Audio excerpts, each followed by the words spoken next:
Hello everyone and welcome back to Microtech Knives. Guys, what we're going to do today is talk about how to maintain and service your Microtech folder.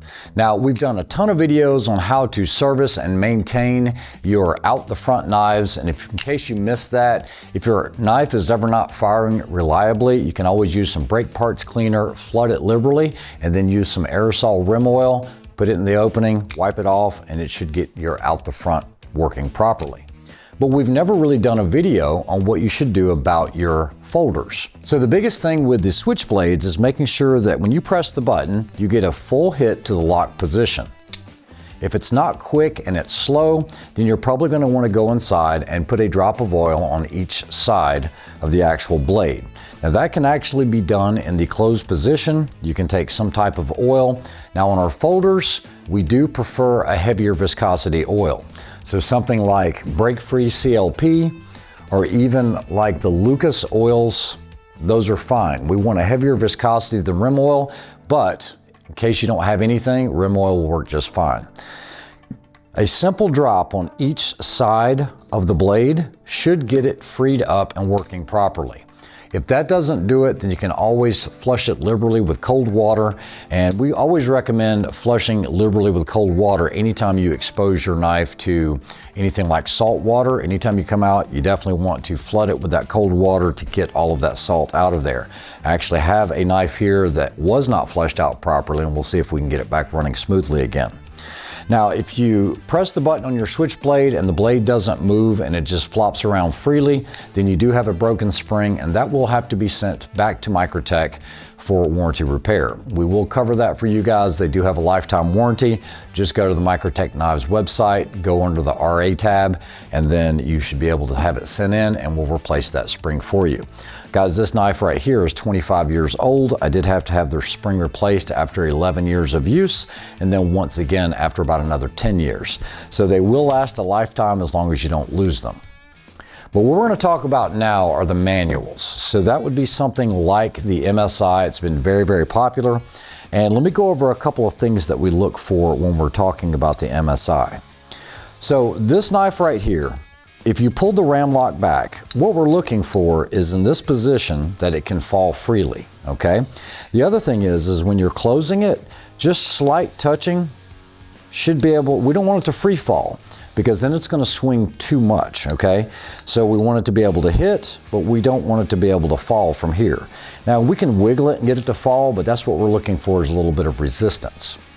So the first thing you should do is always try to clean it. You can always take a Q-tip and clean the internal areas here within the liner itself, and then maybe even a Q-tip on the back side. Some guys use something like lighter fluid or some type of solvent. That is okay with us. We have no issues with that.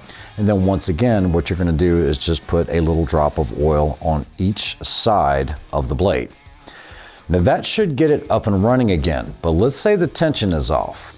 One of the things I want to cover, because we see a lot of RAs come in about the MSIs, is you can tighten the pivot here. Now when you tighten the pivot, that's going to give it a slower throw, if you will, and if you loosen it, it will fall faster. However, you need to realize that you have a male and female pivot on an MSI. So on the MSI, the female pivot is always going to be on the pocket clip side as from the factory for right-handed carry. Guys, this does not turn. It actually has flats.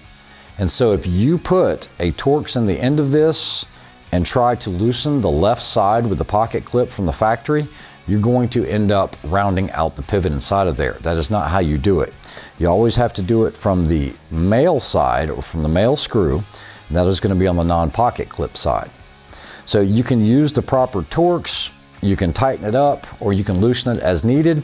But if you do that, we do recommend you use some blue Loctite, and make sure that you don't over tighten it, because we do use silica carbide bearings and you can actually damage the raceway. So it's pretty simple to maintain your folders. Folders don't require a lot of maintenance, but the biggest thing is we definitely want to make sure that we flush them out after taking them to the beach or the ocean and you get salt water in them. Now on this amphibian was actually used in the ocean. It was not flushed out properly. I want you guys to listen. it's got sand in it. Like, it won't fall freely, none of that works, and at this point it's just sticking. So this is an example of what can happen when you don't flush them out liberally with water. So what I'm going to recommend on this knife, we're going to see if we can get it back running again properly. Make sure you have your personal protective equipment. So we're going to always use eye protection anytime you're using any type of sprays or aerosols. It's always a good idea, and then also with compressed air as well. I'm also going to use some gloves because this might get a little nasty. But the first thing I'm going to do with this amphibian is I'm just going to take some compressed air. This is just canned compressed air, and I'm going to spray it out.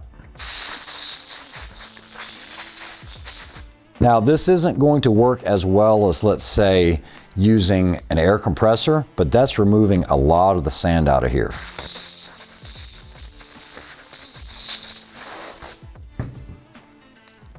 I can already feel it getting a lot better. So what we're going to do now is let's go ahead and just throw some oil on here. I'm going to use CLP. I'm just going to liberally spray it because we're trying to get all of that salt out, and immediately it frees it up. I've done no adjustment or anything else.